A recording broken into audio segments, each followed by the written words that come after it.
Hi, my name is Ryan, and today we're going to be talking about the Tor browser, which is also known as the Onion router, and it's an open source internet protocol designed to keep prying eyes away from potentially private information. The brainchild of mathematician Paul Syverson with computer scientists Michael G. Reed and David Goldschlag, Tor, or onion routing, is actually nothing new. Pressured to be developed further and funded by the US government in an effort to hopefully protect US intelligence online, the very first alpha version of Tor was launched on September 20th, 2002, but it wasn't made public for a year until 2003 in September. In 2004, the Naval Research Laboratory released the code under a free license. From then on until 2012, Tor browsing went largely unnoticed and unused, as it was just too slow to accomplish much of anything, and you had to be fairly technically literate to use it. Now, there is a special modified Firefox browser, the Tor browser, which requires minimal setup by consumers, allowing Tor to be widely used today. If you have heard of Tor before, an image of cybercriminals might come immediately to mind, looking to sell their product anonymously or break the law under the radar. While there are certain individuals who wish to use Tor in an illegal manner, bank robbers use public highways to get away, and we don't bash highways. That would just be ridiculous. As such, when we think of Tor, we should consider it in the same way. It's a method for anyone from dissidents, cybercriminals, or anyone that just wishes to keep their private info away from network surveillance schemes, traffic analysis online, and as a way to just maintain anonymity online.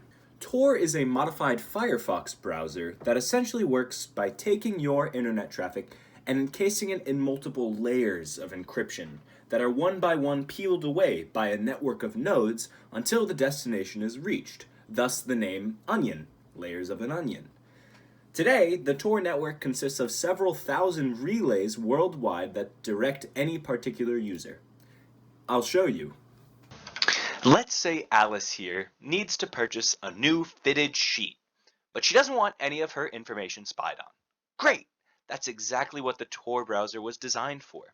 She fires up the modified Firefox browser on her computer, and as she attempts to connect to Amazon for her purchase, her traffic is covered by multiple layers of encryption and sent to the very first node, Dave here. The first step in the Tor browser experience is to have the user's computer know what path the information is going to be taking. To what address will Alice's computer be sending her information? Once Alice's computer has received that information from the base node, Dave, her computer will send that information on to the first node. Now, each node only decrypts enough information in the packet to know where to send the information next, so that no node ever knows both the identity of the sender and the identity of the network you are attempting to connect to. The first node here only knows that Alice sent the info and that it is sending its info to node number 2. Node number 2 only knows that it received from node number 1 and that it has to send to node number 3. Node 3 only knows that it received from 2 and that it has to decrypt its info and send it over to Amazon. Now you can see at some point there is a jump that needs to be made off of this Tor server right here called an exit node, where the information is not necessarily encrypted anymore to reach the place Alice was originally attempting to. While it is nearly impossible to tell who just connected, any personal information that was included in the packet can potentially be decrypted and analyzed by either the host of this particular node or the host of Amazon. All of this jumping to and from nodes makes Tor very secure, but not perfect. Tor is notoriously slow at connecting to the destination server, but has gotten better over time. Enough to the point that with a really good internet connection, you can even stream a YouTube video in around full HD or even higher, up to 1440. Another caveat of Tor is that websites can actually block users from accessing their website through a Tor browser. Without being able to see specific information from the computer, websites, like Wikipedia for example, can stop users from editing pages, in this case, or using their website in general. Applications on your own computer, too, won't use Tor anonymity by default. and would have to be configured to do so.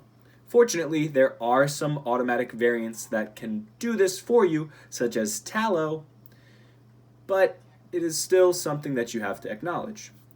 Many users also utilize Tor in tandem with another common program, a VPN, or a virtual private network, which creates an encrypted tunnel at every point in the package journey. This, though, doesn't necessarily solve all of the issues presented within Tor, and that's why I'm here today to request your aid in developing either a VPN that doesn't require you to sign up via a service provider, i.e., a situation in which you never have to divulge the machine's IP address directly in any way, B, attacking the Tor browser directly and reporting it to us with solutions, or C, a software created for a local machine that can either mask or trick the computer into providing the wrong IP or rapidly exchanging it and changing it for others. Any and all valid solutions will be rewarded famously with moolah. And before I leave, I just want to end on showing you guys how to actually install the Tor browser for yourselves. Okay, so you are going to head over to, here, I'll start from the top. We'll go to Google. We're going to go to the Tor browser. We're just going to search that. It'll be the first one. torproject.org is where they are located, is their website. And you are going to, according to your system, download the required version. They even offer it for mobile, which is really cool. So you're going to go ahead and click download for Windows. It's going to download. I already installed it, so I'm just going to go ahead and cancel that. You're going to go ahead and click on it. And let's see, it's right here. And it's going to open up like this. You're just going to go through the process. I'm going to change the location for install. If you don't know what I'm doing, don't worry about it. You can just continue on through the install and just go ahead and click install. It'll do its thing, install the required libraries and extract everything that it needs. And you don't have to worry about these. You just go ahead and click finish. And it should open up like this. Unless you're in a country that censors Tor, you don't have to worry about this configure button. You're just going to go ahead and click connect. And it will hopefully do everything that you need without much input from you. And then you're in. Tor browsing actually uses DuckDuckGo by default, which is an alternate search engine than Google. And DuckDuckGo doesn't censor anything, nor do they track user data like Google does. So a good option. Let's see if we can't get anywhere. Cool, let's just search something up. Cool, it's working. But you can already see that it was a little bit slower than you saw me working on Google. So, yeah. Tor is a fantastic option for those who wish to maintain a private use of the internet, and is useful for many other consumer industrial applications as well, especially in a time when it seems like our every move is watched by advertisers, the government, or maybe even me.